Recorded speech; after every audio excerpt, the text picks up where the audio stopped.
반갑습니다. 오늘은 지난주에 이어서 데살로니가 후서를 살펴보도록 하겠습니다. 녹음이 안 된 관계로 두 번째 아, 강의를 시작합니다. 데살로니가 후서를 쓴 이유는 전서에 이어서 얼마 되지 전서를 편지를 쓴 지 얼마 되지 않아서 데살로니가 교인들에게 막무가내 종말론적으로 이제 예수님 오시니까 막 살아가는 함부로 살아가고 어, 잘못된 재림관에 의해서 그렇게 살아가는 모습을 보면서 안타깝고 해서 사도 바울이 다시 한번 어, 데살로니가 교인들에게 편지를 쓰게 된 계기가 되는 것입니다. 거기에는 거짓 교사들의 잘못된 가르침이 있었고 잘못된 그 가르침에 의한 전도 이런 것들로 인해서 잘못된 신앙관으로 종말론적 신앙관을 살게 된 것입니다. 예전에 우리가 1999년도에 다미성교나 각종 이단 예수님의 재림을 주장하는 그런 많은 이단들이 있었습니다. 지금도 마찬가지고요. 그런 잘못된 신앙관을 잘 버리고 깨끗하게 버리고 제대로 된 복음에 합당한 신앙생활을 하라는 바울의 권면으로 바라보시면 되겠습니다. 데살로니가전서 1장은 1, 2절은 전서와 똑같은 인사 말이고요. 3, 4절은 사역자들의 기쁨이 어떤 것인지를 얘기하고 있고 5절에서 7절은 이런 행위들을 삼가야 된다라고 얘기하고 있으며 8절에서 12절은 바울의 기도에 대해서 너희들이 이렇게 되기를 원한다. 결론은 그 부르심에 합당한 자가 되기를 원한다라는 그런 권면과 기도의 내용을 얘기하고 있습니다. 1절과 2절을 살펴보면 바울과 실로아노, 디모데는 하나님 우리 아버지와 주 예수 그리스도 안에 있는 데살로니가인의 교회에 편지하노니 하나님 아버지와 주 예수 그리스도로부터 은혜와 평강이 너에게 있을지어다 라고 말씀하고 있습니다. 사도들은 누구십니까? 우리라고 표현하는 것은 바울과 실라와 디모데를 얘기하고 있습니다. 데살로니가 전서와 똑같이 1절, 2절 인사가 똑같습니다. 너희들에게 하나님의 은총과 은혜가 평강이 임하기를 너희에게 있기를 간절히 소망한다 하면서 편지의 글을 열고 있습니다. 3절 4절입니다.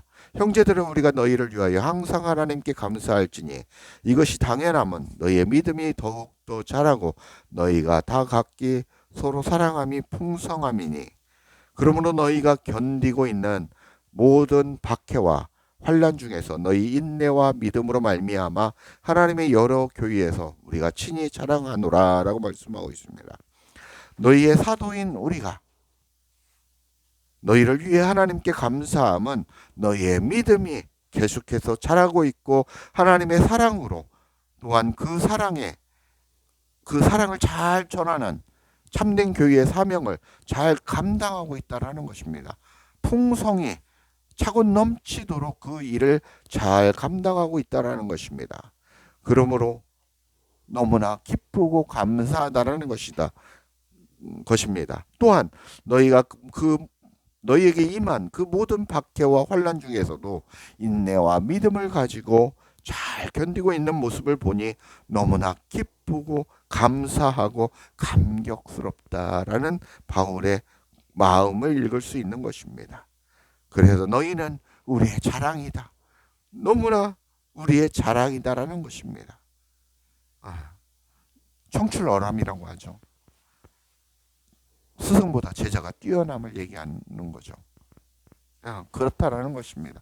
하나님의 교회가 되어서 내가 하나님의 붙들린 바 되어서 그 복음 진리의 복음을 잘 증거하니 너희가 그렇게 하나님의 성전이 되고 교회가 되어서 그 복음을 참된 진리의 복음을 잘 전하는구나.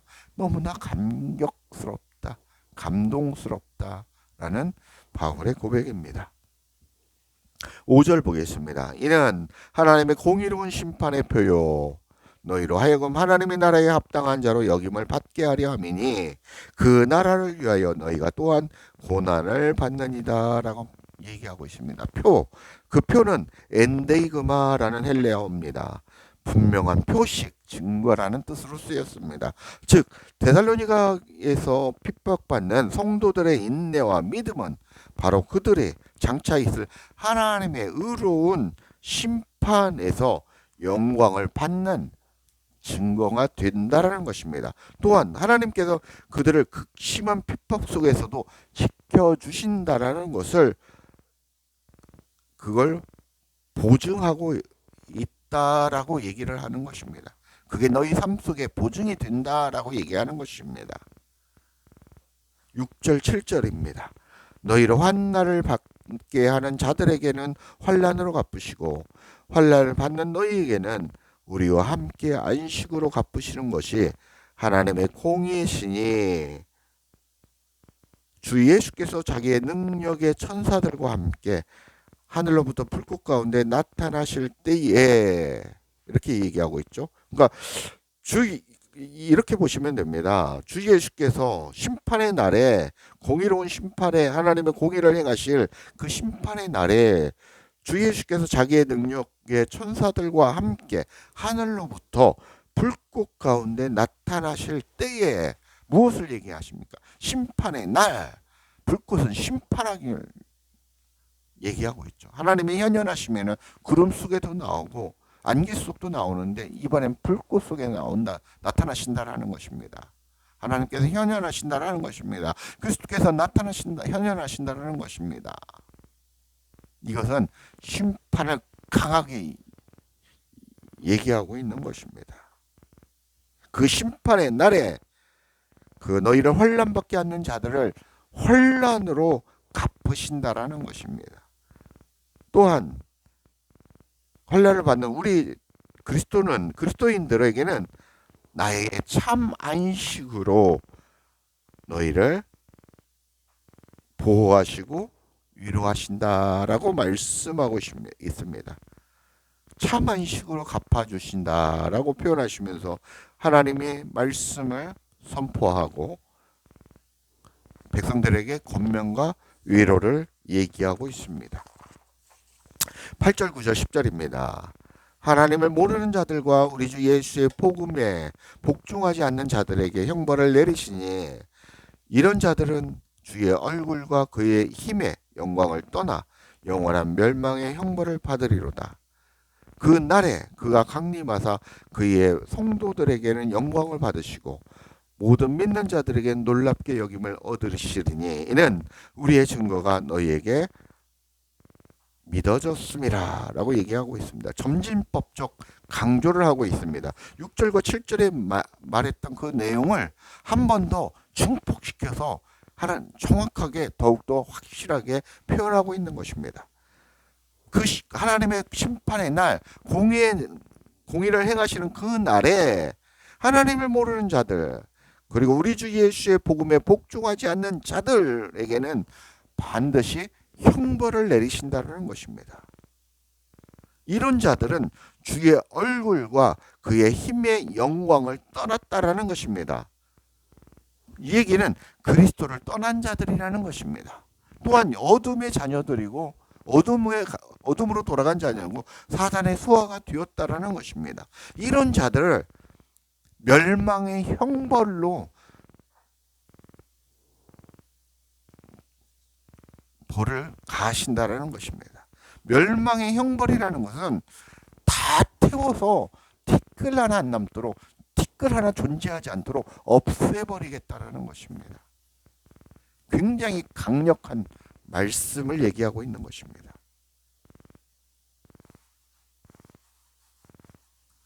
그러나 반대적으로 나와 함께 된 그리스도와 연합된 나를 따르는 그 자녀들에게는 어떻게 하신다라는 것입니까?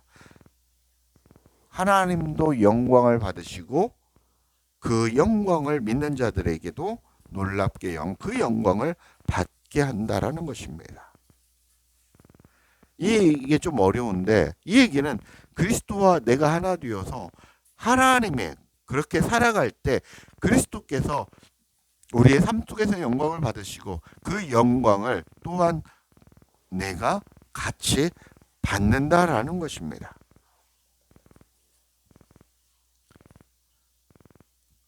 이것을 좀 쉽게 설명하면 그리스도는 자신이 택한 백성의 삶 속에서 거하시면서 그들을 통해 영광을 받으시고 그들로 하여금 자신의 영광과 함께 누리게 하신다라는 것입니다.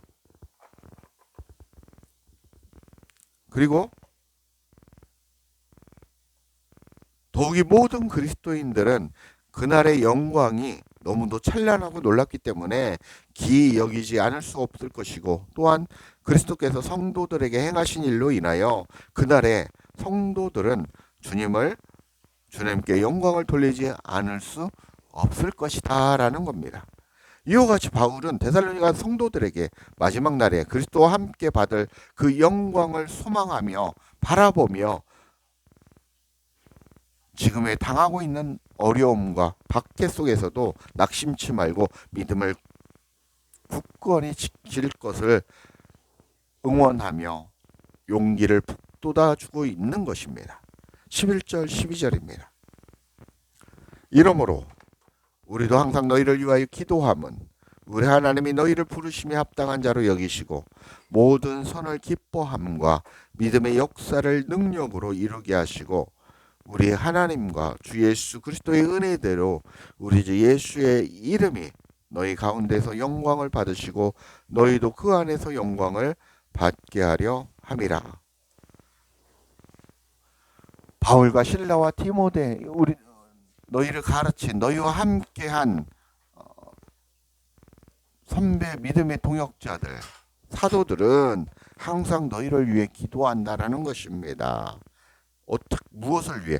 하나님의 부르심에 합당한 자가 되기 위하여, 그렇게 역임을 받는 자가 되기 위하여 기도한다라는 것입니다.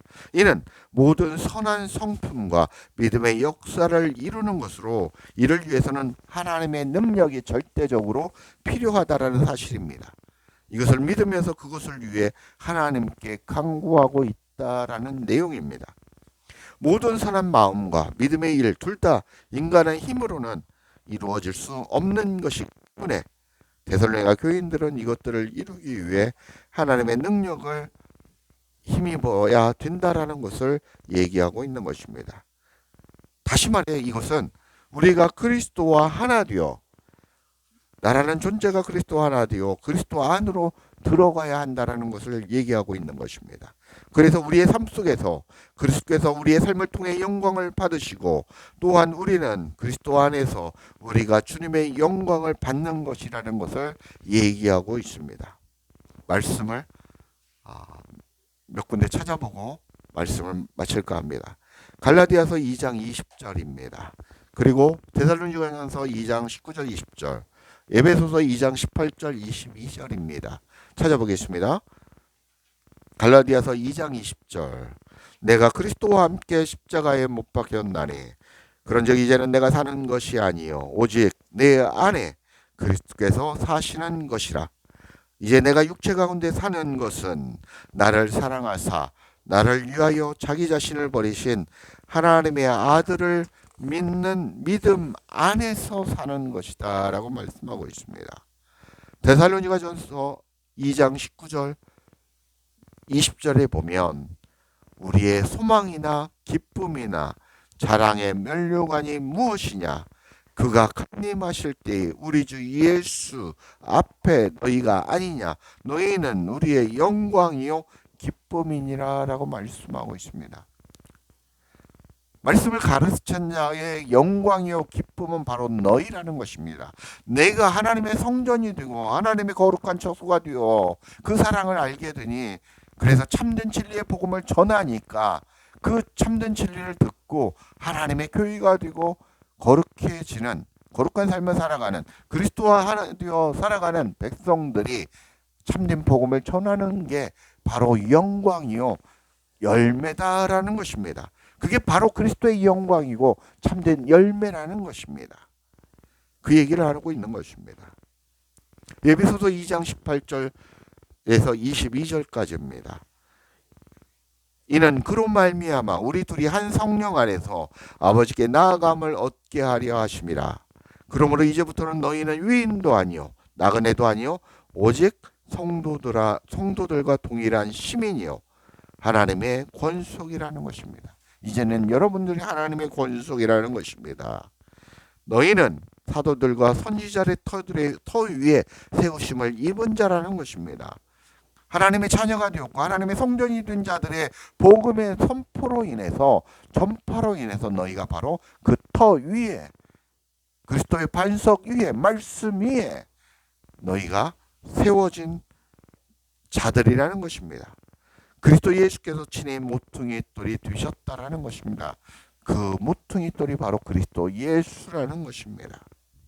21절 그의 안에서 누구 안에서? 그리스도 안에서 건물마다 서로 연결하여 주 안에서 성전이 뛰어가고 너희도 성령 안에서 하나님의 거하실 초소가 되기 위하여 그리스도 예수 안에서 함께 지어져 간다라고 말씀하고 있습니다. 이제 우리는 주 그리스도와 하나 되어 그렇게 지어져 가는 참된 흠없고 거룩한 성전으로 지어져 가는 그런 하나님의 처소가 되어져 가는 그런 성전이 되어져 가야 된다고 성경은 말씀하고 있습니다. 말씀을 마치겠습니다. 하나님 우리가 그리스도와 하나 되어 영광을 받기를 원하십니다. 그리스도의 강림의 날에 주님은 우리 모두가 그리스도의 영광이 되고 영광을 받는 하나님의 자녀가 되길 바라십니다. 하나님의 좋은 성전으로 하나님의 거룩하실 하나님이 거하실 처소가 되어져가는 우리 성도님들이 되시길 주 예수 그리스도의 이름으로 간절히 축복하고 축원합니다. 감사합니다.